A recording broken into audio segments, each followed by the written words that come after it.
Welcome back to the Loading Up podcast. I'm your host, Producer J, along with one of my co-hosts, Brother Zay.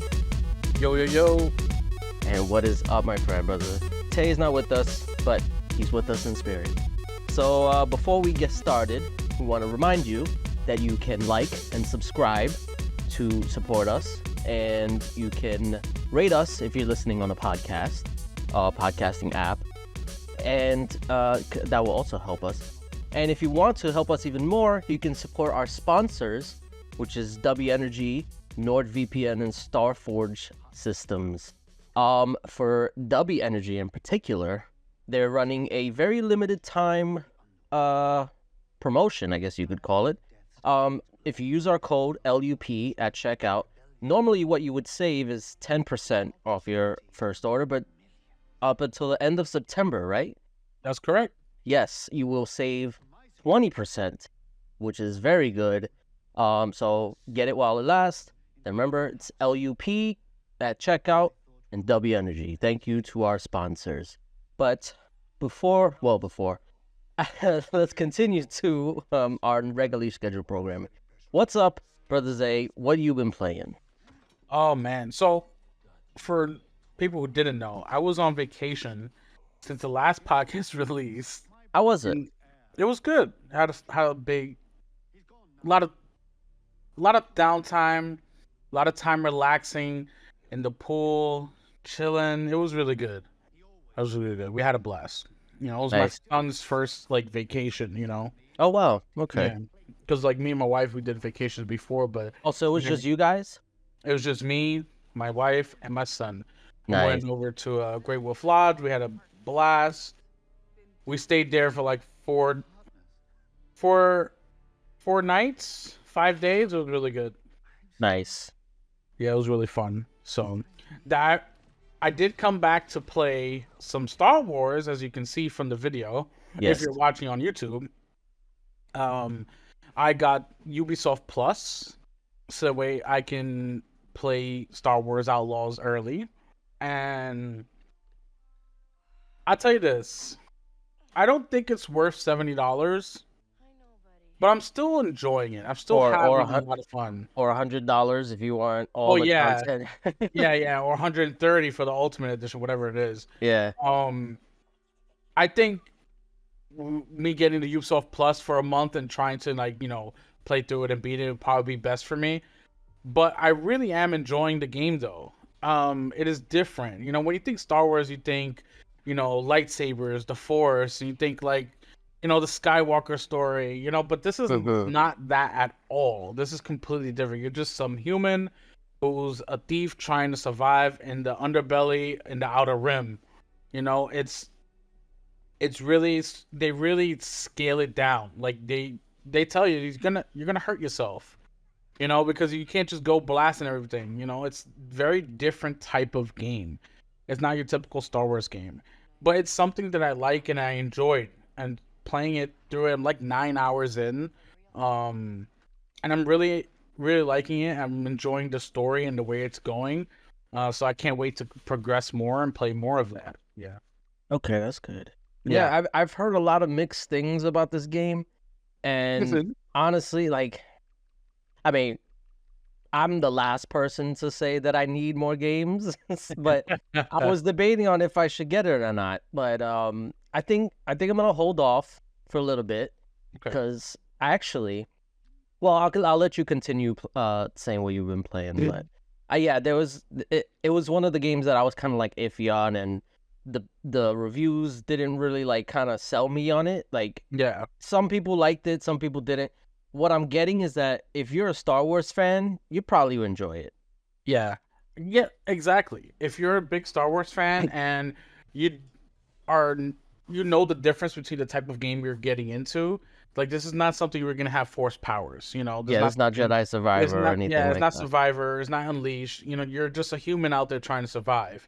And if you can sort of put yourself into that, mind, and you can just jump in, you'll get lost in the game before you know it. You're out in the world. I will say this though, the game looks dated.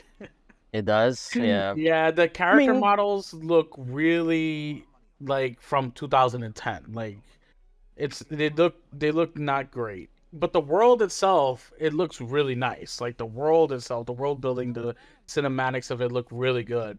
But like if you walk up to a character and talk to them, it just looks weird. Yeah. I But mean, I'm still having fun with it. Like I said, I'm a Star Wars fan. I like the fact that I'm just a thief trying to survive, It's different, and I like that. It's not yeah. something that we're used to or something that's been out or done already. This is different. Yeah, that's one thing I will say that I appreciate. Even if you don't enjoy this game in particular, like you have to kind of appreciate that it's something different. Yeah. And I feel like every freaking Star Wars game, you just play as a Jedi or you play somebody with Force powers, and it's like there's more to it than just that. And it's similar to like their new approach, like in even in like Star Wars in general, like they're trying to tell different stories within the universe, and Yeah. I like that, and I want more games to be like that too. And that's why I appreciate that they moved away from just EA games to or EA to making these games. So Yeah. now any developer or publisher can make these games. I don't know if Ubisoft was the best choice, but at least they got a chance.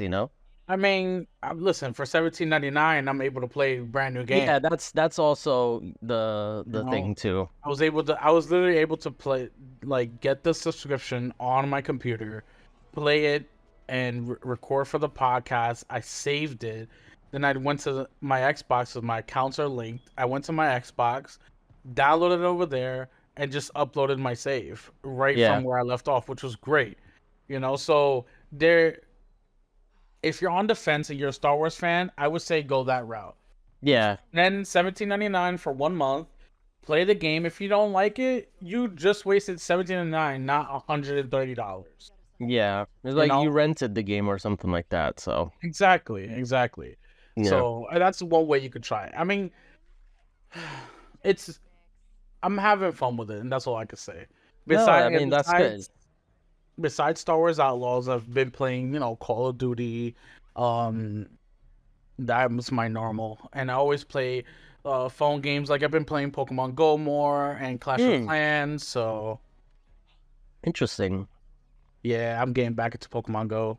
Yeah, I remember. I think it was during the pandemic where I really was able to like get into it because like after work I have like a walk to the train station, Yeah. and it'd be empty.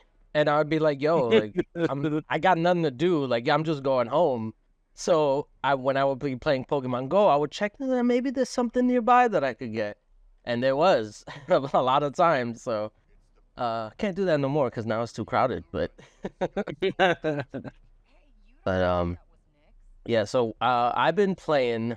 I mean, I've been playing the same old, but I have been making progress. I actually beat Metal Gear Solid 3 Hey, for good. the third time because I did it on the hardest difficulty.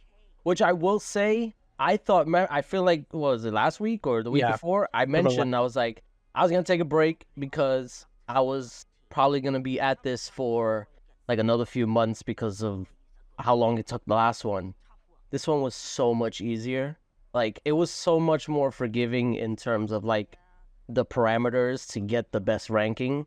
Yeah. And yeah, it was a breeze. Like obviously it wasn't like smooth, but compared to Metal Gear Solid 2, yo, it was night and day. I was so happy that like I was able to do it, and it literally took me a few days, and it did help that I had the time. I mean, if you can hear my voice, I'm a little nasally. I'll just say it. I got COVID again. Oh no. I feel this is my fifth time getting COVID. It's so annoying, and I die. But anyway, but I had the time. We're glad you're Uh, not dead from yes, COVID at no, that I'm not. high And time. honestly, I hope I'm not because I should be like immune to it at this point with how many times I've gotten it.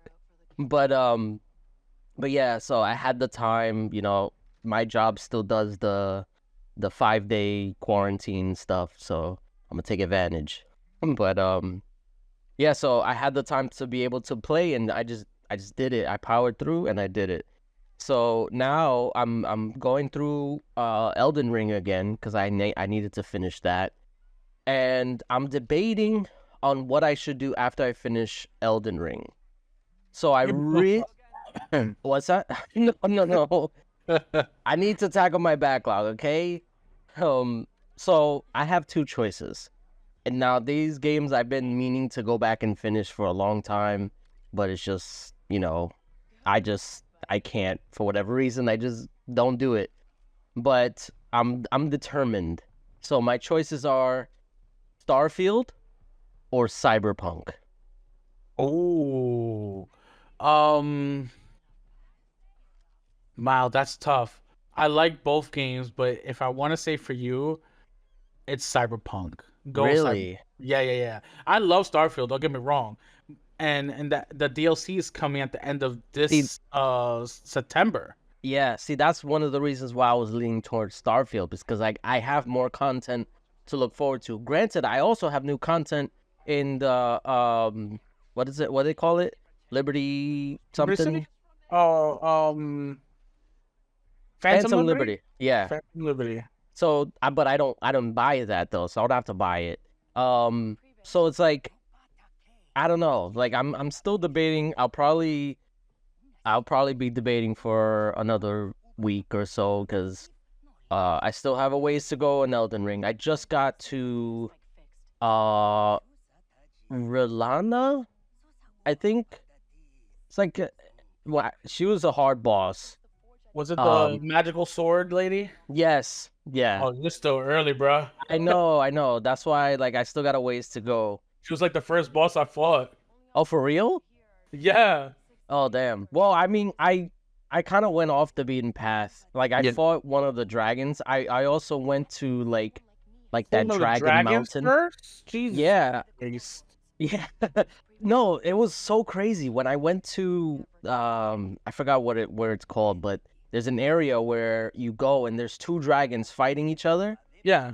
Yeah, I just did that and I was so like my mouth was on the floor. I was like, "Yo, this is so fucking cool." Just to see two dragons like duking it out and then you're just watching and then you can like interfere and stuff like that. It was so You cool. gotta let them fight. No, I did. I waited. No, see, I knew which one was losing, so I was trying to help that one out. So I was like sneaking in like with Torrent and sneaking in hits in the back or whatever. So, yeah, so I did that too. So it's like I've been kind of like going all over the place. I'm not really going the way I'm supposed to. So yeah, that's why it's like I just got to that boss Okay. recently. That's understandable then. Yeah. So, but I have been looking for the shadow. I don't know what it The says. is it a This shadow trees? sure, yeah, whatever I think that's how it's just spelled weird, but it's like shadow trees. I don't know. the fragments, yeah, Yeah, those yeah, yeah, those yeah. things, yeah. So I've I been knew fighting exactly what you finding meant when you those. started fighting with yourself. Yeah, my brain was just like is not working. But yeah, I've been finding those so that way I can be able to take on because then I got to one of the dragons where like it shoots like red lightning and I was like, yeah, no, I can't do this. So I need to level up a little bit. But yeah, so that's my what I've been playing. Also, obviously, still been playing Dungeon of Hinterberg on my ROG Ally. I'm still making progress with that. And yeah, that's it. Very good. Very nice. Very nice. Well, let's just jump right into some news because we got some news to talk about. Yeah. So I didn't tell you about this during our rundown, but I'll tell you now. Um, so CD Projekt Red had sort of an earnings call, and they were very successful with the release of Phantom Liberty, and they have stated that they're going into full production for the next Witcher game, presumably Witcher 4. So they'll be going to full production. It was teased, I think, in October of 2022, but it's not has not been in full production until now. So they're maybe looking at a 2025 to 2026 release. I feel like if Um, they haven't shown it off already, then it's probably still a ways out. yeah, well, CD Projekt Red, they don't like to show something off right away. They'll tease something and leave it be. You'll let them. Oh, I mean, yeah, you're right. Maybe they should learn their lesson with how Cyberpunk went. Maybe show it when it's ready to be shown. Yeah, yeah. Well, and on that same earning calls that they're talking about starting a Witcher 4 in full production, they announced that there will be a Cyberpunk 2 after The Witcher 4 has released. So Yeah. I'm assuming after all production is done and the game is out, there'll be full speed on a Cyberpunk 2, which is really great. Despite what people said about Cyberpunk, especially at launch, I played it at launch on my Series X, had an amazing time with it. Really liked the game, so we're looking forward to a part 2. Yeah, no, I definitely want there to be a Cyberpunk 2. Like it was I got lost in that game, and I think that's part of the reason why I stopped is because I felt like I was only playing that game. Like literally I put like 100 hours into it, and I know that doesn't seem like a lot to a lot of people, but that was the only game I was playing for months. Yeah. And I was like I need something else and then I just never went back. But it's a really fun game, and you can easily lose so much time to it. Um, what I do wonder though, because I remember hearing when they first were talking about Cyberpunk that they were potentially going to make a multiplayer mode, or maybe it was going to be a standalone game or something like that. I think they could possibly do that in the sequel and make that like kind of like a GTA Online. I don't know how it would work though, because I don't know. it's an RPG, but I think the setting of Cyberpunk is too rich to not do something like that. To have like an open world like with other people in it. I think that, I mean, especially when if you're like doing like gigs and stuff like that, you can do like gigs with other people. I feel like it could work. It's just it would require a lot of figuring out in terms of like the story. Like, is it gonna be part of the story? Is it gonna be a separate thing, kind of like GTA Online? I think they do want to do it, and I think fans want it. It's just a matter of like finding the balance of being able to figure out how it would work, because a lot of people misjudged Cyberpunk as being like GTA when it's not. It's an RPG, and it's an RPG first, and I think that's why a lot of people got turned off by it initially. So that how do you figure that out? I mean, maybe you just get rid of the RPG elements and just make it just like heists and stuff like that. I don't know, but No, it would be interesting though. I don't know, man. That sounds pretty terrible. No, listen, because when Mass Effect 3 added multiplayer, people were skeptical about it too, and that was the best like multiplayer I've ever played. I mean, granted, it wasn't like PvP or anything. It was literally just like a horde mode, and it worked. And I think maybe you could do something similar with Cyberpunk. I don't know, I but don't know. I think CD Projekt Red shines in the single player aspects of their games, and I don't want to take away from that to just make a cash grab multiplayer. And that's why I feel like would happen if they yeah, go that route, and I don't want that to happen. true. They'd be doing it just to do it. I Yeah, mean, what they would probably have to do is they'd probably have to sign on like another developer to like co-develop the multiplayer with because I don't think, because that's another thing too, because CD Projekt Red is not really known for multiplayer games. So exactly. if you have them doing multiplayer, it might not work. I mean, we've seen that happen. Look at BioWare. I Like mean, when they've with Anthem, like they tried to make mhm. a what's it called? Like a live service game, Yeah, they're like, and it just didn't work because they don't know how to do that. yeah, So you could probably make the same argument for CD Projekt Red. yeah, and I don't want them to go that route. I don't think it's right for them. You know, they had a rough time. They do story mode, like their campaigns are great. They do that great. Now look how like bad Cyberpunk started for them, and they still do story modes great. So I don't want them to get into a worse situation because they switched it over to like a live service multiplayer type of game. So I would rather it just be single player, great storytelling, type of game, because that's what they do best. Right. Don't muddy the water. For me, that's just me personally. I don't Yeah. want to muddy the water with multiplayer or live service or anything like that. Yeah, that's why I said maybe it should be done by somebody else. And maybe it might be a standalone thing. And like they'll publish it and I don't know, but I feel like there's something there, so I guess time will tell. You're not wrong. They definitely could do a lot with it, but whether it should be CD Projekt Red actually doing it themselves, that's a different story. Right. Yeah. All right. Speaking of games, this weekend we had a high-profile game come out from PlayStation Studios called Concord, and boy, Was it though? yeah, that's the problem because currently at 8 a.m. this morning, the total concurrent amount of players on Steam were 697, and throughout the day, of course, it got less and less, and even throughout the week, it's just been really bad for Concord, not just with the developers, but also with the reviews. Yeah. The reviews are just not that good.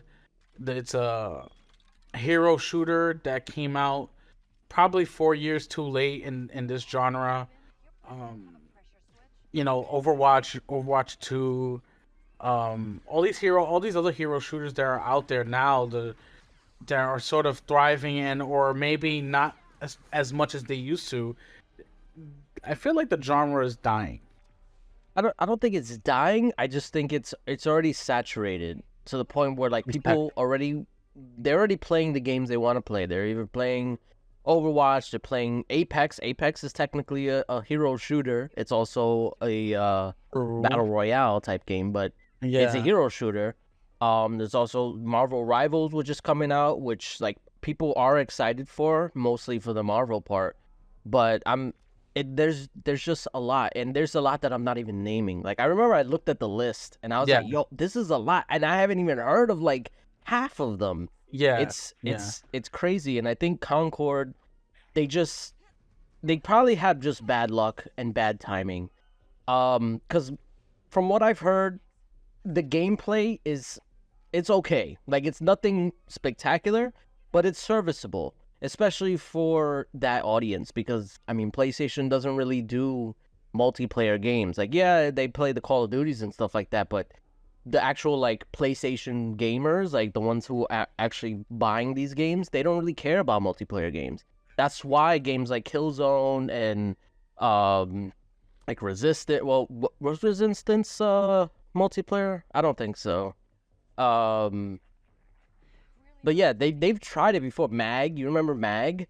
I remember Mag. Yeah, so like they've tried it in the past and it just never panned out because PlayStation gamers don't play multiplayer games, if for whatever reason. And that's evident even from this year's earlier release of Helldivers 2. Helldivers, yeah. It was being held up by the Steam community, by PC players, because after the whole situation where Sony was needed you to log into their services in order to play the games, PC players numbers dropped 90% on that game. Yeah. And they effectively called it dead after that. And so they just don't do it right. They don't do multiplayer right. And then they spent 8 years in development. So they started when Overwatch was released. They started production. Oh man, released. And as now, after 8 years, it's out. And people were saying like the characters are just forgettable. Yeah, that was one thing I got from when they first released it. Well, not released the trailer they released. Yeah. It felt hollow. Like it felt like they tried to get these characters to be like likable. I don't know, for whatever reason, that one dude that's like kind of green looking and he has like the spikes coming out of his head. Oh yeah. For whatever reason, he looks like Michael Rooker for me. I don't know why. Every time I see his face, I think freaking Yondu from Guardians of the Galaxy. I think ultimately that's the problem with Concord. It looks like It It tries ripped to be off. something enough. Yeah. Yeah, it looks like it ripped off a lot of different parts of media that was very popular in the last 8 years. They tried to put it into this hero shooter that doesn't have interesting enough story for people to come back to or want to keep up with it. It doesn't have anything to build itself upon. Whereas you can compare it to Overwatch, where it had like those little anime shorts, Yeah. and people wanted more of that. People still ask for like a whole anime just based off of those shorts. So Yeah. like it has that popularity behind it. So and this doesn't have any of that. Concord doesn't have any of that, which is Yeah. really terrible. It's terrible for the devs because they did spend 8 years trying to create a game that they think that they loved and they cherished throughout this time, and then it just comes out and it's a mess. Yeah. It really is a mess. It Not just the game, because I'm sure the game plays well, but it's a mess in terms of where people just aren't interested in it. and not only that, just the handling of the reaction towards it has been kind of like crazy. Oh Like yeah, we were talking before we started about the some of the devs like kind of like lashing back at the community. Because one thing I noticed, I mean, and granted, we always have to say this: Twitter is a bubble. It's not representative of the larger majority or whatever, but it's a reference point, especially when people are communicating directly on there. So there's been developers that have been kind of like I don't know, maybe it's just me, but I've noticed way more developers talking about the game itself and be like, "Oh, we worked so hard. I'm so proud," and stuff like that. And that's great. But like I see more of that than actually people talking about the game. And it's like yeah, I want to congratulate them and make them feel good because game development is hell. And from what I've seen and what I've heard, it's not a fun process and it can be very grueling. So to actually release a game, it's kind of a relief.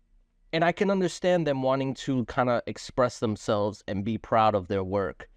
But at the same time, you have to read the room. Like people just aren't excited about this game. Yeah, there's some, but if you see people that are just kind of like nonchalant about it or even just like saying like nobody cares, like just understand where they're coming from. Don't try and like fight back. And I think it's that's one thing that developers they don't know. I mean maybe they're not trained in like social media, which is kind of sad. But I've seen it that they've lashed back. Like we were just talking about this guy. Well, you yeah. go ahead because you were gonna like talk about it. Yeah, I was only gonna put out his exact words because he was talking about how he, or they, because I don't know if it's a he, it's a person on Twitter. So this Yeah, person, how he was very honored and proud to have made this big AAA game, and it was a huge learning experience. And somebody commented on it and said, "I'm so sorry this has to be your first. I do not believe it is you or any other dev's fault that this game has performed so poorly. I could tell that a lot of effort was put into completing this game. It just came out at the wrong time and genre." And they responded, the developers responded with, "I don't really care. It was a huge labor from a lot of insanely talented people making an awesome game. Why would I care about a bunch of talentless freaks hating on it? I'm sure having fun playing it, and I wouldn't trade it for anything." So this developer is literally out there saying that gamers who they would want to buy the game, yeah, gamers are talentless freaks hating on it. I mean, yeah. This is that disconnect from reality, it's you not a know, good look. It's not it's a good not. look. It's not. And after they made this comment, they deleted the tweet, they privated their profile, and they sort of just like went underground because they realized that the backlash from this one tweet was immense. People were talking about it all over the place.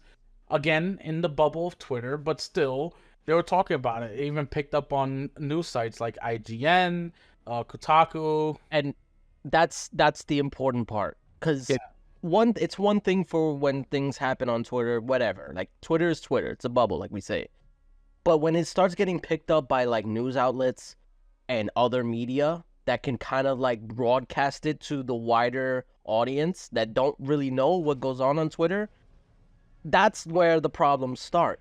So it's Yeah. like you got to be careful with what you say and how you interact with people, especially on Twitter, because it can go beyond Twitter sometimes. It can go to TikTok, go to Facebook and stuff like that. And this is the audience you're trying to get to play your games. If they start seeing that the developers are being shitty toward their fans, they're gonna be like, why am I bothering? Why would I even bother trying to Yeah. play this game? Spending $40. That's another thing that killed the game. Like it's $40 when most of the other games are free.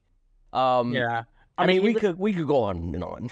Yeah, because I mean, it does kind of get worse. People were making fun of the developers because there was one person stating that how, oh, here's some free codes for Concord, have at it, and they just released all the codes on Twitter just openly into the public. And when he went a little bit deeper, it was one of the lead developers for Concord. So it's like they're literally Oh trying wow. to give out the game because just not enough people are playing it. So they wanted more people to play it. It's just a bad look. It really is the wrong time, the wrong genre for this game to have come out, and it sucks for the Yeah. developers. It really does. But at the same time, when developers are acting like that, it really does suck to suck. You get what you give. Yeah, that's like I said, a lot of this doesn't really have anything to do with the game itself. Like I'm sure the game is fine. It's just everything surrounding it is just like not helping. And honestly, I feel like this game is, I mean, it has been DOA. So, I mean, I mean, time will tell. the 'Cause game has less players than Gollum, the Lord of yeah, the Rings game, which is literally the worst game to exist. It has yeah, less players on Steam than Gollum. and yeah, that's just Steam too. Cause and then I think forgot his name. The guy he does like a lot of statistics. He said that on Steam we know the numbers because it's like public and stuff. Yeah. But on PlayStation, the game is number 42 in the, I guess, for the month. Oh, Of yes, I know what you're talking about. Yeah. yeah, And they sell and the like number one selling charts. yeah. And it's So number I mean, 42. number 42, and then Helldivers 2, which came out months ago, is number 33. So it's higher. So that should probably tell you the interest even on like the PlayStation platform. Like a lot of people just don't care. And I think that's it, that apathy is what is killing the game. It's not even that like the game is bad. It's just nobody cares about it. And that's ultimately what the problem is, and I don't know how you fix that. You don't.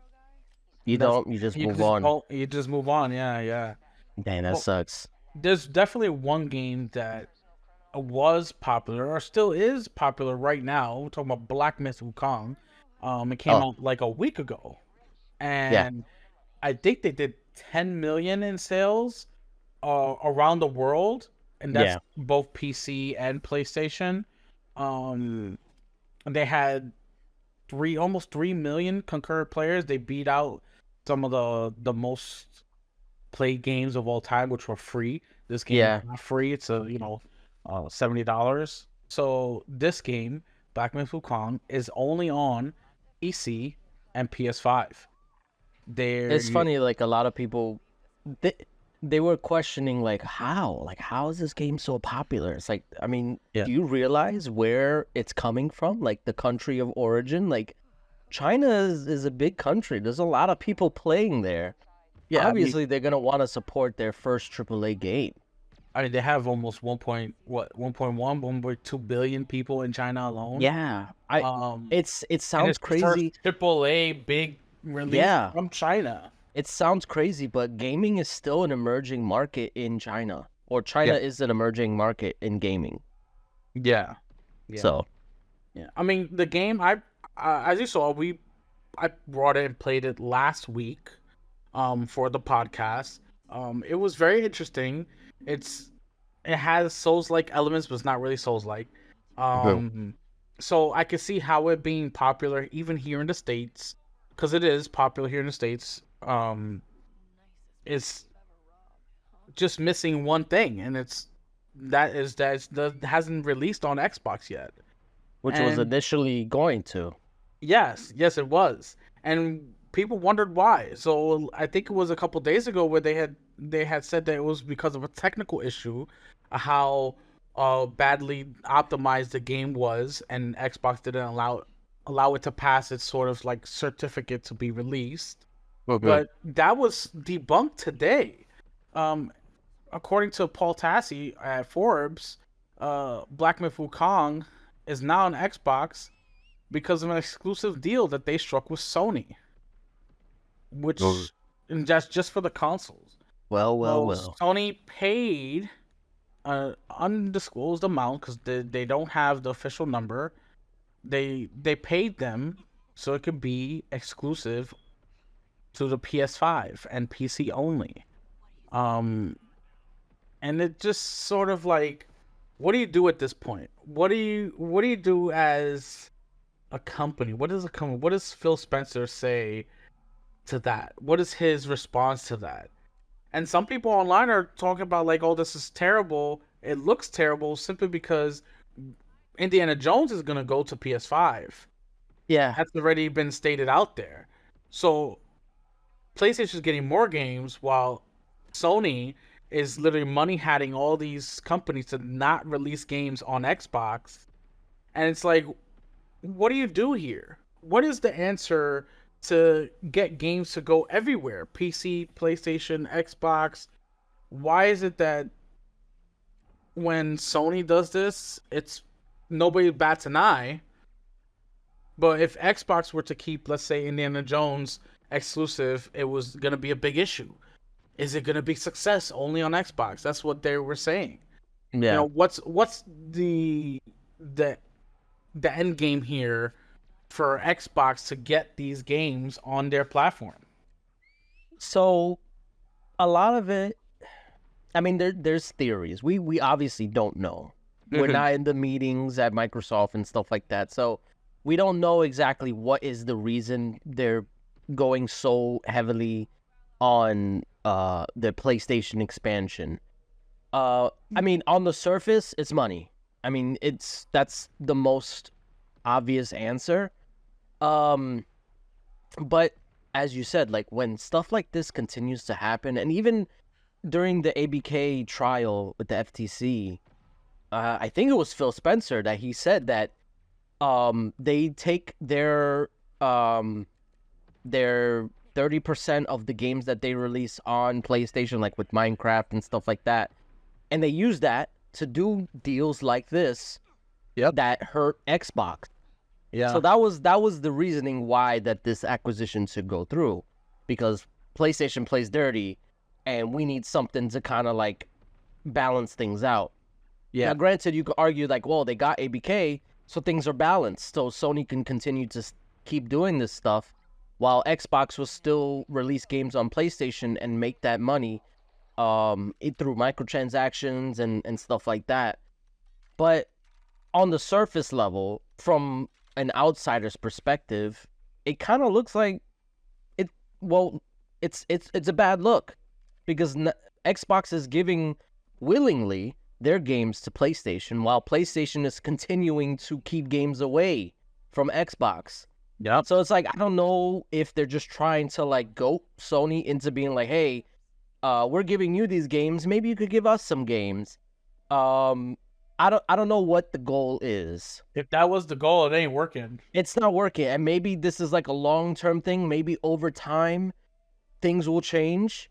Well, they have to. Granted, this deal would have been before. Well, maybe I don't know. We don't know when this deal, for Wukong would have taken place. Obviously it was before the Summer Games Fest, because that was when it was announced as just releasing on PS5. Mm-hmm. I don't know. It could have been it could have been last year. Like we don't know.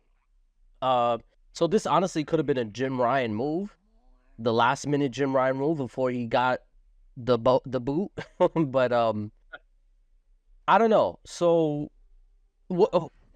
aside from like the Xbox stuff, what is interesting and what could potentially be a lot more salacious, if I were to say, um, and I don't know this for sure. I haven't really done any like research on it. This is what I've heard. Apparently, it is against. I don't think it's illegal, or maybe it is illegal for a Japanese or not Japanese, Chinese company to take a like a handout or from a Western company. Now, granted, you could say, "Oh, Sony is Japanese." Like, yeah, but their headquarters is now in the U.S., so now they're technically more of an American company than a Japanese company. Yeah, the Sony brand is Japanese, but PlayStation is an American company now, or is mostly American. Their headquarters is in America. Um, so there's like a legal thing for taking essentially what would be considered a bribe, because these exclusivity deals are technically bribes. Like if you think about it, um, they are, and I don't know how the legal system works over there, obviously. So there might be some controversy regarding this, and that's probably why they announced it as a technical difficulty, so that way they wouldn't get in trouble for taking a handout from Sony to make it exclusive. So they blamed it on a technical difficulty for Xbox, when in reality it wasn't, and it's just they took an exclusivity deal. So there might be a lot more coming out of this than we know, and it could lead to a lot of repercussions for the studio in terms Somebody of call CCP right now. like I don't know. We might hear more about it. I'm just saying this is probably gonna blow up more than people think. But yeah, overall it sucks, and I think Xbox needs to take a good look at this stuff and really kind of reevaluate, like, okay, what games are we willing to put on there? Because obviously some make sense. Like if it's like a Sea of Thieves, I feel like that kind of makes sense. Um, even Indiana Jones, we I know I based think on Indiana Jones had to be there. Disney's like, listen, we need to yes, recoup that money for this yeah, license agreement. So exactly, let's make it available where everywhere. Put it in your yeah, Game Pass, you're fine, but also put it on PlayStation and PC. We want that money. So that could yeah, be a reason for Indiana Jones. yeah. No, that's exactly what I was gonna say. I think the whole Disney factor kind of makes that one a little bit more understandable. Doom the Dark Ages, you can say that, oh, that's legacy. The other games are on PlayStation, so um makes sense to put that one on there. But I think there needs to be a clear line of communication of what games are like absolutely 100% like, yeah, that's gonna go, and then what games are being like, okay, maybe that might go, we're not sure yet. I feel like a Starfield is kind of like in that category, like maybe it might go, maybe it might not. um I don't know, it's one of those up in the air type things, because it's a new IP. Like you can't really like gauge like how well it would do on PlayStation. Like there's no history there, it's a new IP. um so yeah, I think going forward there needs to be some type of clearer communication about what games are going to go and what games aren't, because I do think that it is in Microsoft's benefit to keep some games exclusive to Game Pass. Because like if you think about Game Pass, like a Netflix, you ain't gonna see Stranger Things on Disney Plus. You're not gonna see what's another show, One Piece, like that was very successful. You're not gonna see that anywhere else but Netflix. So I think it is in Microsoft's benefit to keep certain games exclusive to Game Pass, to keep that value there. Now, some games can go, but for the most part, I think there should be some exclusives. But that's for Xbox to figure out. And I don't know how. I mean, there is also talk that there's a power struggle between Phil and Satya Nadella, and I won't go into that because that's like leaning into like conspiracy theory and stuff like that. But yeah, overall, it sucks that they just took a handout. and now Xbox is not getting the game just because they wanted to get greedy. Yeah. I mean, it is what it is. We hope that eventually Black Myth Wukong will come to the Xbox platform, and we hope that these sort of deals get less and less because as time goes on, more games are coming from PlayStation. They're going to the Switch. They're going to PC. So they're going everywhere slowly but surely. So let's hope that in the future we see less and less of this type of uh slimy platform things. Yeah. All right, let's continue on because we have some I guess rumors because this was from Jeff Grubb on YouTube. He stated that September, the end of September, there will be a state of play. So no big showcase, but a state of play. And he said that more recently, what I've heard is there's probably going to be a state of play, a Sony PlayStation state of play, not a showcase, at the end of September. He said that's sort of the route that the new chairman is going.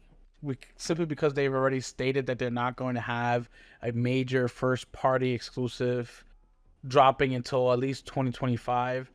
Now I know they just released Concord, but that also came out on PC. They're set to release Astrobot, but that is not on the same scale as like The Last of Us, God of War, or even Spider-Man. So Mhm. I mean, they're also releasing Lego Horizons, but we know that's gonna go on the Switch. So they're constantly giving games to other platforms, and the state of play seems to be like a smaller little sort of like show that they can put on that's not a big showcase, so that way they Yeah. can just talk about what's coming and or what they already talked about and just showcase that to get people hype. Now Yeah. this is sort of the news that came out. I think it was Wednesday or Thursday, and then all of a sudden they talking about now the Sony PS5 Pro, and they even have a potential picture of it, which you can look up It's like a online. mock-up, yeah. Yeah, it's a mock-up of what it could look like with a disc and of course without a disc, as well as rumors of the price range. So not sure if this they had leaked that it was going to come out in a blog post that they're going to release it, but it would make more sense if they do it at the state of play. Yeah. Um, so we'll see about that rumor.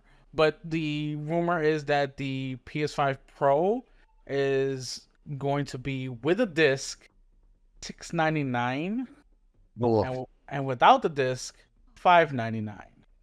Um, Ugh. yeah, I mean, of course, you take this with a grain of salt. These are just rumors right now. No, nothing has officially been said. Um, we don't know. I don't know. I don't because I don't want to speak for the both of us, but I don't know why anybody would pay that much for a pro console that barely has any games on it right now. At least Yeah. any games that are worth it. Maybe if this was gonna come out when GTA 6 came out, it maybe have been worth it, but nobody's getting a pro to play Concord, obviously. Well, what is the point of this right now in this time frame? Well, like, why? Yeah, I think maybe they're just trying to like have something for this year that people can get excited about because outside of Astrobot, which there's some people excited about that game. There's not really anything else, and there won't be anything else until at least April. I think that's what they said. So the price we I will have hope to it's not see. that price. Well, I mean, we just saw. I mean, I don't know if we were going to Yeah, talk we're about it, gonna talk about it next. Yeah, but I mean, we'll just talk about it now. The yeah, PlayStation just raised prices of the PS5 in Japan. yep, I think it's like $90 or something like that.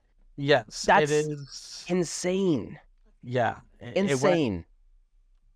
it went No, from I think it was like 13,000 yen, so $90 And mind you, this is 4 years into the console generation. Right. Normally, you would see a price decrease as a Pro comes out, not an increase in price. So not on this is a big slap in the face to the Japanese consumer because you have their own company. The Japanese company does. I heard what you said. Their headquarters are in America, but that's fine. But they're still a It's yeah. Japanese company, Yeah, you they're know. yeah. And they in Japan, while the yen is really weak right now, it's been weak for some time. They have decided to raise the prices instead of lowering the price for the PS5, which is absolutely terrible. That's terrible business practice. You just don't do that. You can't say, "Oh, inflation. Oh, the yen is weak, so let's make things harder to get." I don't understand how that will translate to more sales for your company. I don't know who's behind all these type of decisions, whether it be Xbox or Sony. Price increases 4 years into a generation, it just doesn't make any sense at all.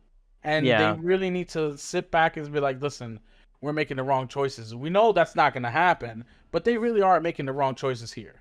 Yeah, honestly, it's greed. There's Yeah. no there's no bones about it. It's greed. And it's becoming more apparent that these companies aren't willing to take losses on these consoles anymore. Whether it be in certain regions or whatever, like they're gonna do what is necessary to make sure that they get something out of it. Whereas in the past, before, they used to just eat those losses. If it means like making sure that they get those consoles into homes, that's all that matters. Like even I think the Xbox One, all the way up until like the Series X, they were taking a loss. I think it was, I mean, granted, it was like maybe like a $50 loss or something like that. But Yeah. still, they were taking a loss because they still wanted to make sure that these games were, or these consoles were coming into the audience's homes. That was the most important thing because ultimately these consoles are not what makes the money, it's the software. So to raise prices on consoles, it's just say it comes off as very desperate.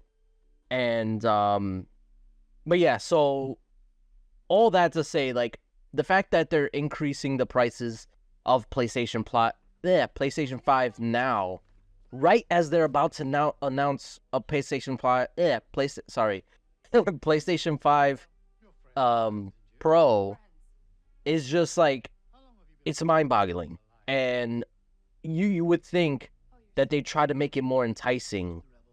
And some people have argued that this is why Xbox needs to remain competitive, because Sony does this stuff. Like, they do this while Xbox is still around. Imagine if Xbox wasn't around and Sony was the dominant platform just by itself. Like, You did they'd see $150 games oh, hell yeah. and $800 consoles for sure. Yeah, it would Yep. be freaking just anarchy. Yep. And honestly, it would probably cause another, like, I mean, I say it all the time, like people say, oh, the gaming crash or whatever, but I mean, we're in it. We're seeing like layoffs and stuff like that. It would make things a lot worse. And people would honestly just quit gaming altogether or just move to PC, because that's where you're not going to deal with all this freaking nonsense. But anyway, so I honestly think the PS5 Pro, based on what we've seen and rumors and leaks and stuff like that, I don't even think they're gonna do a disc version. I think they're gonna do all digital to keep the price as low as possible. I think it's gonna be $5.99 for the digital version, and Still then, crazy. huh? I said it's still very high. Yeah, no, that's still very high. But if they're still selling the PlayStation 5 at $4.99, they're not lowering prices. So usually, like in past generations, they've lowered prices to kind of like upsell, not upsell, but like make it more enticing. Be like, okay, you can either get the lower model or you can get the Pro model. That's a little bit more, but I mean, usually the Pro model is what the base model was. So in a normal situation, the PS5 Pro would just be $4.99, and then the PS5 would drop down to like $3.99 or something like that. But yeah, I think this is just digital only, and they're gonna sell. They still have the attachable disk drive that will be compatible with the PS5 Pro. I think they're kind of like trying to make it as cheap as possible, but still being as greedy as possible, if that makes sense. Like they're trying to cost cut, but also price gouge. I don't know. It's just this is Sony, so it's like who knows. But yeah, it's gonna be very interesting, and the fact that they're gonna just you even said it, they were gonna announce it in a blog post. Yeah. Like that's like what like are they trying to sell this console or not? Like I don't understand the marketing or lack of marketing behind this move. Like if you really want this, and I feel like they did the same thing with the PS4 Pro, that it's just like they had like maybe one trailer and then that was it. Like are they really trying to rely on rumors and leaks to sell this stuff? Like I don't know. Like or maybe they're just banking on people waiting until GTA 6 comes out and being like, okay, what's the best console to play it on? Oh, PS5 Pro. I don't know, but and I mean that's a whole nother conversation in itself. I don't think there's gonna be a PS5 Pro version of GTA 6, but there's definitely not. No, there's not. They're gonna wait a year and then they're gonna sell you the PS5 Pro version. Yeah, so it's just the whole thing surrounding, and then it's supposed to come out this year. We're heading into September. Nothing. They're gonna 1 month. I mean, you would think they would sell it in November, like right before Black Friday, to get the sales or whatever. They're gonna try and market this thing in like a month and a half. It's just I don't understand this. And then they said that the state of play was going to be at the end of September, so less than a month. Like what is going on? Like what do they want this thing to sell or not? I don't know. Just nothing makes sense. No, it doesn't. It really doesn't make any sense. I guess for Japan, at least Japanese consumers, the one thing that has come out of this is that the Xbox has been selling really well since the news of the price hike for the PS5. Did they say which version? Was the X or the S? They didn't. They just said the series consoles. I have to imagine it's the S. I feel like most likely it is smaller. It is more compact. The Japanese like that. Yeah. They generally live a smaller life. They don't have a lot of space. Yeah. That's why they're like more of a mobile region, and which is why the Switch is like crazy over there. Exactly. So I mean, the Xbox is selling 100% more now in Japan since the price increase for the PS5. I mean, the PS5 is a lot bigger than the Series S. Series S is cheaper. It's just a better option for the consumers in Japan simply because of this price hike. It really baffles me that these companies will just raise prices like this and not think that consumers will either do research to see what they can play or what they can do with these consoles. I don't know what they're thinking. These greedy companies, that's all it is, just corporate greed.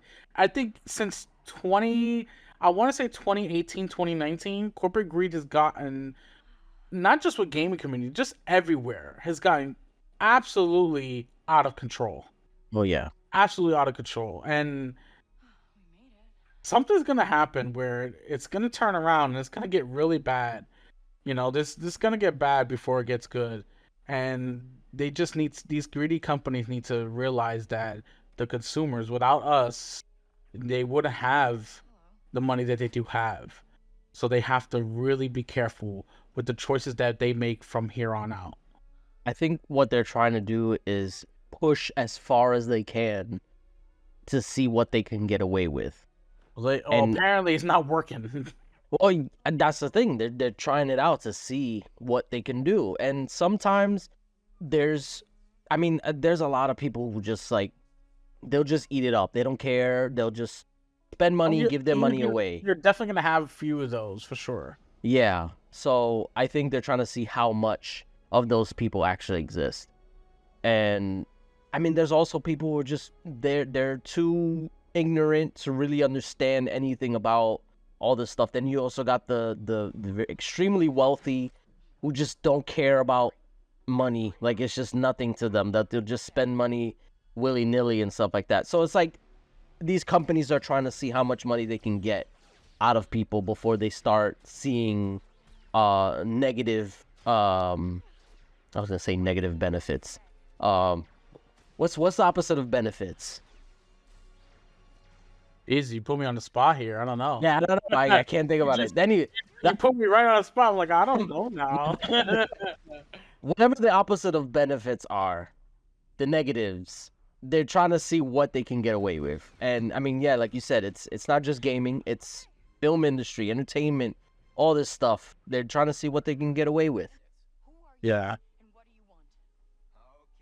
Yeah. So I mean, we'll see how it pans out for Sony, and especially with this release of this supposed new PS5 Pro, and where the sales numbers, because you know the fanboys love to point at the sales numbers as a way of them winning, or I don't know why, but they do it. So we'll just have to wait and see for these sales numbers. Yeah. I mean, what's interesting is that, I mean, it's not really interesting. It's just the people that are going to buy the PS5 Pro are people already bought the PS5. So yeah, it'll look like sales are up, but it's just the same people buying the same console. That's it. And that's what so many people have been talking about. Like the console market is all dried up. Like the same people are buying these consoles over and over and over again. There's no growth. That's why PlayStation's moving to PC. That's why Xbox has moved to PC and to PlayStation. Like there needs to be some growth. But yeah, so yeah. Well, let's move on to some crazy news out of Bungie. So Bungie announced in March that its upcoming Marathon reboot had a new game director, Joe Ziegler, the former director of Riot's online shooter Valorant, who joined Bungie in 2022. Ziegler took over for Christopher Barrett, well known among the Bungie fans as designer and director for the Halo and Destiny games, who'd been with the studio for 25 years, and nobody had a reason why Barrett just left suddenly. But according to a new Bloomberg report, it stated that he was fired following an investigation into multiple complaints about inappropriate workplace behavior. And it turns out at least 8 women at Bungie had complained about Barrett. According to multiple sources, and the subsequent investigation found that it had called lower-ranking female employees attractive, asked them to play Truth or Dare, and talked about his wealth and power within Bungie, apparently suggesting that he could help their careers at the company. Oh my God. Sources told the site that Barrett would befriend women at the company, then send them flirtatious text messages and requests to hang out. Multiple complaints said the messages were unwanted and made them uncomfortable because of the extreme imbalance in power involved, and it's sort of not easy to say no to one of the biggest names at the gaming company overall.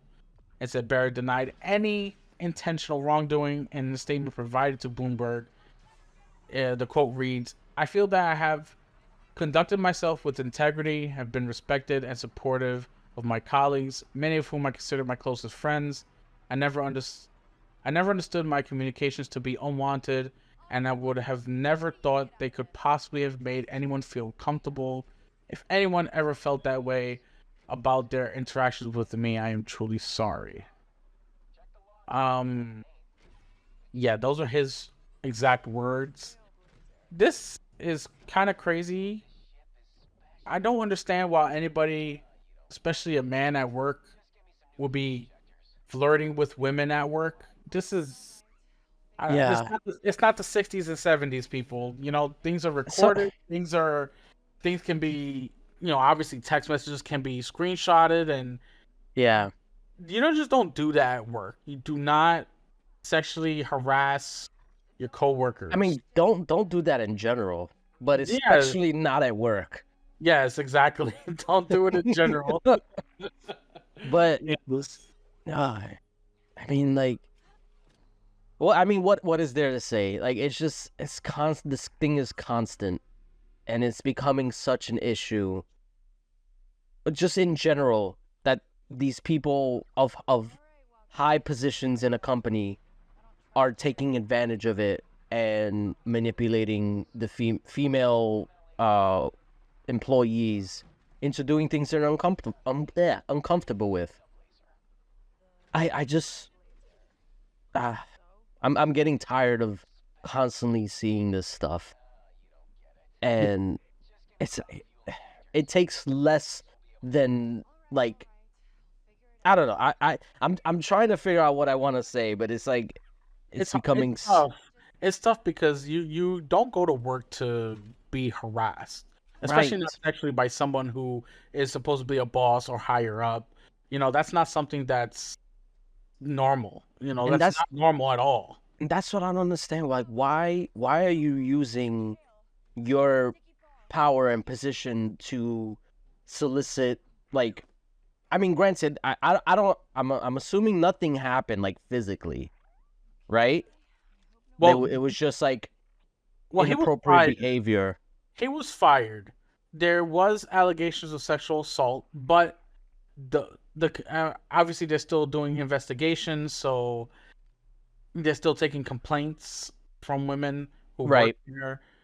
But also, it's hard now because a lot of people were laid off. Who's to right, say right. you weren't laid off because of a complaint or something? Now it's even getting even bigger. So it's Yeah, really very touchy subjects. Just go to work, do your job, and go home. Stop yeah. texting women at work, That's and stop. exactly my mentality. Like I do not it sounds bad. I do not care about anything that happens at work. I don't care about the drama. I don't care about just anything. I just go to work, do my job, come home. That's it.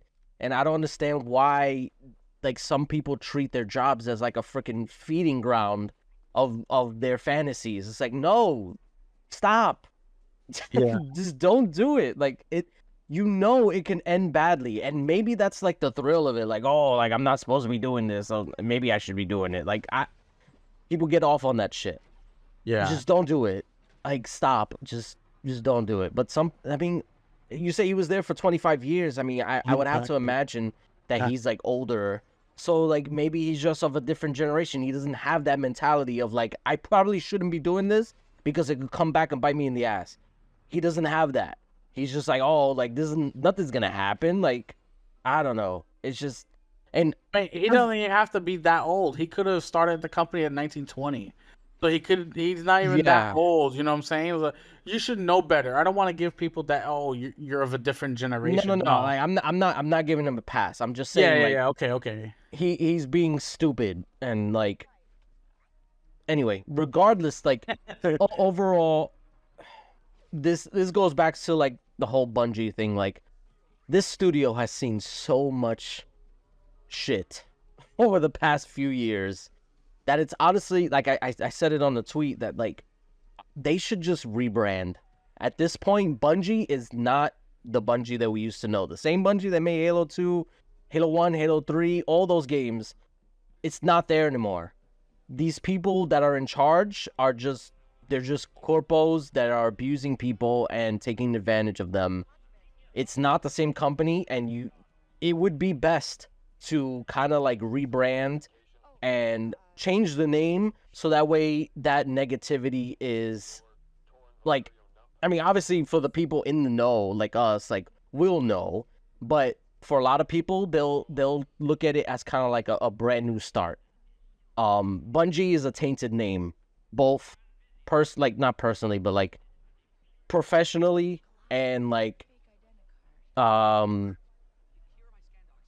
I don't know what's the word like because I mean like Destiny the whole thing like it's not doing so good and all the layoffs and stuff like that. But Yeah. I think it's just best to just rebrand, just change the name of the studio, call it something else, so that way people can disassociate like the Bungie that they used to know with the Bungie that's today, because they're not the same company. And I No. think that's what people kind of like latch onto, like, oh, this is the company that made Halo. Like, no, it's not. It's not the same company that made Halo. Well, he was there when Halo and I mean, Destiny were that's what I'm made, but saying. He's not there anymore. So like, yeah, there's nothing. I mean, I'm sure there's some that still worked on Halo and stuff like that, but overall, the main people that made Halo what it is are gone. So I think it's probably best to just change the name, especially now that PlayStation is now kind of like controlling Bungie now, especially after the whole thing that happened a few months ago, a few weeks ago, where it's like a kind of like a hostile takeover and stuff like that with all the layoffs. yeah, like a month Um, ago. yeah, so I think just change the name, get people like, yeah, it'll be sad Bungie's dead, but just start fresh, start new, and get people used to the Bungie that we knew is gone. Yep. Yep. Because it makes no sense to kind of continue that name. Like, yeah, that name holds a favor in people's minds and hearts in terms of gaming and stuff like that. But if you can't deliver the same amount of quality that they used to, then just start over. Yep. Absolutely. Over. Let's move on some just as bad news. So employees at the Call of Duty studio Raven Software, who formed the first Activision Blizzard union in 2022, have filed their first complaint against the developer Activision and the parent company Microsoft. So according to GameFile, the workers filed a complaint with the U.S. National Labor Relations Board under categories including refusal to bargain and/or bad faith bargaining, changes in terms and conditions of employment, and concerted activities. Concerted activities being explained as retaliation, discharge, or discipline. It says, after Microsoft's acquisition of Activision Blizzard, our members were optimistic that they would progress quickly to a first contract at Raven Software. That was the president of CWA, the union members. They said, unfortunately, that has not happened. We encourage Microsoft to address the concerns raised in the unfair labor practice charge and make it reaching a fair agreement a priority. Now, the official word from Microsoft itself, they didn't get anything other than we're committed to negotiating in good faith. That is the only statement that we have from Microsoft according to the complaint. Now, most people will say this is pretty bad. This is really looking bad on Microsoft. I would say this is exactly why the union was there in the first place, why they voted for the union. We Yep. celebrated, we here on the Loading Up podcast celebrated Activision Blizzard forming this union. And this is exactly why unions are around, so that they can hold the parent company and or the company itself to a higher standard for the employees. And Right. if they honestly believe that they're getting a, a bad bargain according to the contract that they signed, they have every right to go out and say, we're going to file a complaint against you to their labor union. And Yeah. this is exactly why the unions are important, because it will hold companies, these trillion-dollar companies, accountable, so that way the average everyday developer and a worker has a say and doesn't get drowned out by the hundreds of thousands of employees that are there at Microsoft. So I applaud the CWA and Raven Software for standing up to Microsoft. And I really do hope that Microsoft listens and actually negotiate in good faith with Raven Software. With whatever complaint it is, it has to be resolved. This is exactly why we celebrated it and exactly why we want more unions in the industry. So that way, if there is something wrong, we can tackle it and they can come to a resolution that is agreed upon from all parties. Exactly. I couldn't have said it better myself. Like honestly, this is what the unions are for, and which is why we were happy that they were even happening and why Microsoft was allowing them and being cooperative with them. Um, people, yeah, like you said, people are trying to they're trying to portray this as like a negative thing, which it's not necessarily a negative thing. It's just the union is holding Microsoft accountable. So they're basically, based on what I read, they were promised a game. Basically, I mean, it differs in different industries and stuff. But in the gaming industry, like when you sign a contract, that means you're making a game. And I think Raven probably was promised to make their own game. And they haven't gotten that contract yet, even though they were promised it. So now they're going to their union rep and they're basically putting Microsoft on blast and being like, hey, you promised us that you were going to have us make a game. What's going on?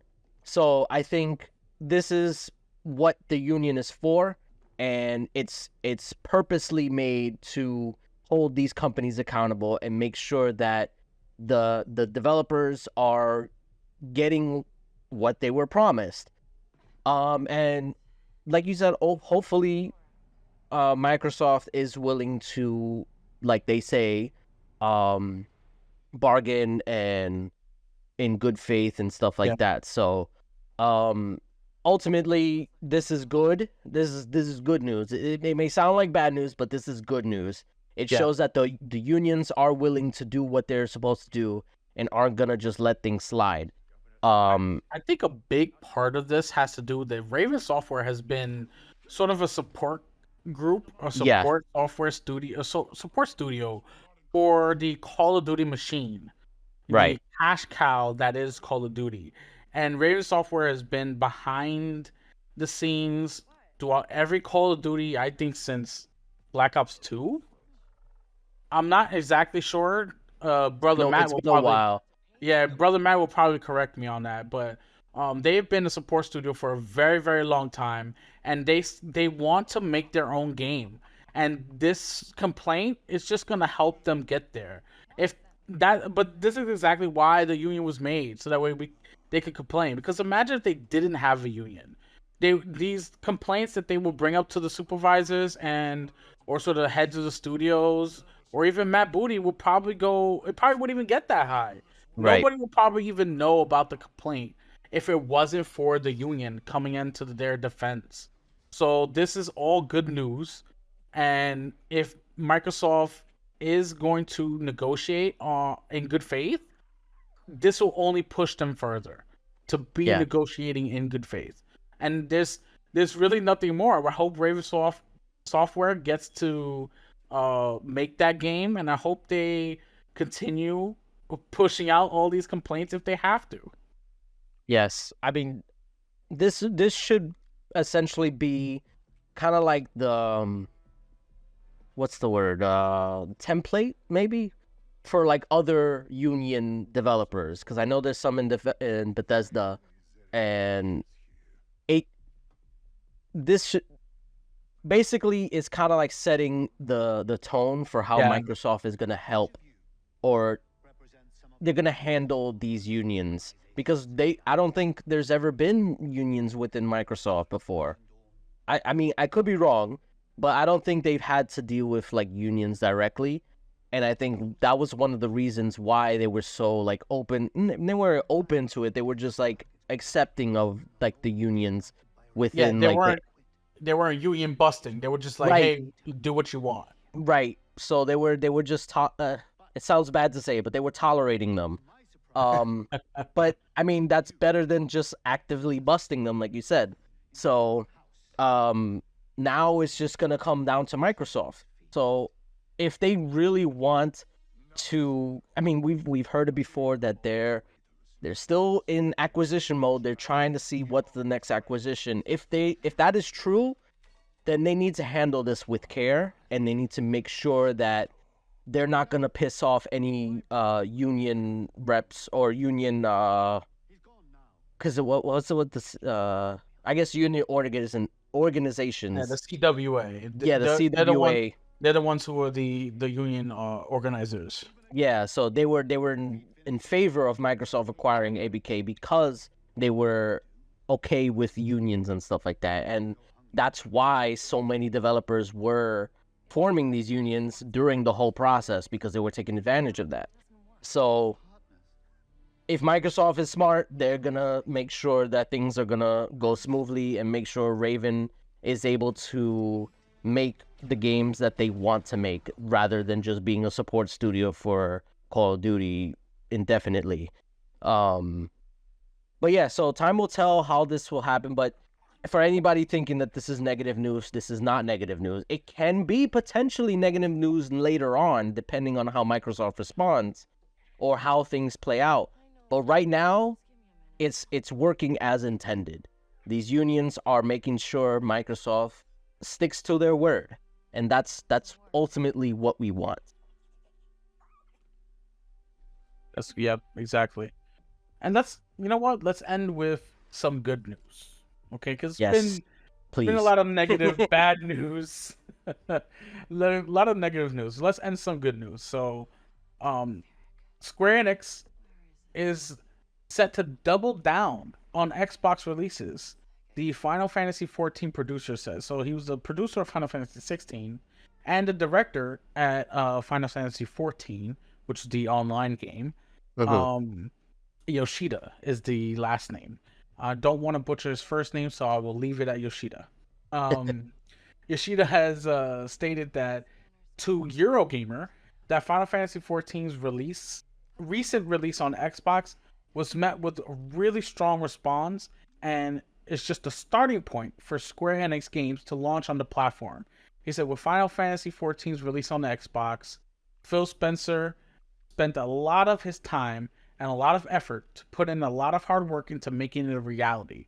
So we would like to make the best of that and further deepen the relationship with Xbox gamers moving forward. So it says, however, at Square Enix, we've been changing our policies. So now we are moving forward to the policy of releasing our games on a multi-platform basis. And we really want as many players as possible to play our titles. He said with Final Fantasy XIV at the starting point, we do want to release more Square Enix games on Xbox, and there will be more of our titles released on Xbox. So I hope players will look forward to future things to come on the platform. So that is absolutely amazing. Yeah. Xbox players have, I think the last Final Fantasy game was 13 on Xbox. Well, you don't count 14, but yeah. Well, yeah, I'm talking about like before 14 came out. Before 14 came out to Xbox, I think a month or so ago, it was Final Fantasy 13. Yeah. Then, of course, 14 came out on the PS4. 15 did come out. No, yeah, you're right. 15 came out everywhere because 15 was on Xbox. That's right. Yeah, that's right. I forgot about that. I actually own 15. 15 came out on Xbox, but that was 16 didn't come out on Xbox, and neither did Final Fantasy VII Rebirth. The remake didn't come out on Xbox. So I think since 16 and the remakes didn't come out on Xbox, and according to Square Enix sales, they weren't doing that great as a PlayStation exclusive. Yeah. Year over year, the numbers just dwindled. And of course, we all know companies just want to make more money. And the best way for them to make more money is for them to release their games on all platforms, whether it be PC, Xbox, PlayStation, everywhere. So it really is great news that Yoshida and Square Enix in general are going to release more of their Final Fantasy games on Xbox. I honestly can't wait. Yeah, no, this is nothing but good news. And it's kind of like low-key shade at Sony. They're being like, hey, your deal didn't give us the money that we thought. So we're trying to expand and stuff like that. And I mean, even in the beginning of the generation, there was like reports that Sony wants Final Fantasy to be associated with PlayStation. And they tried their hardest. But ultimately it just wasn't beneficial to Square Enix. Maybe for Sony, but not for Square Enix. So now we're going to start seeing more games released on Xbox, as they should have. Not even just Xbox, but like PC and Switch and all of that, because I know Sony was keeping those games off of those as well.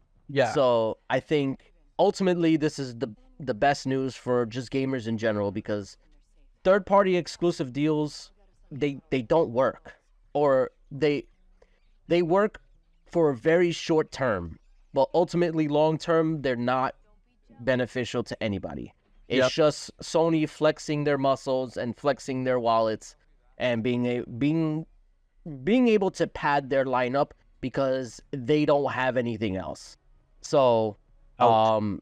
this is, I mean, it's the truth. Like You're not wrong. You're not wrong. they don't have anything. I saw a lot of people associate Final Fantasy VII Remake as like a PlayStation 2. That's a PlayStation game, when we know it's coming to PC later, and ultimately most likely coming to Xbox later as well. But people associate that, and that was the goal. So, um, yeah, this is good news. And honestly, so if you listen to like the Xbox Two podcast, Jez Corden, he kind of hinted that if you're a fan of Final Fantasy and Xbox, there's some good news that's coming. He also hinted that at the Tokyo Game Show, which is happening very soon, that there are Xbox executives heading over there. I don't think they're gonna have like a show or anything like that, but I think they are gonna appear elsewhere to announce games coming to Xbox that weren't previously on the platform. So that could be Final Fantasy 16, because I know they announced the PC version, but they didn't announce the Xbox version. So maybe they will announce it there. I just And want we Final Fantasy VII again and I on think Xbox. I really do. so. I think that one is hard because we don't know what the contract states and how long, because I'm basing that off of how they handled the Kingdom Hearts games. Because eventually those games all of them came to Xbox. But it wasn't until all of them released on PlayStation. So all the HD collections, all the preludes, whatever name they want to give them, they were all on PlayStation first, and then they all came at once to Xbox.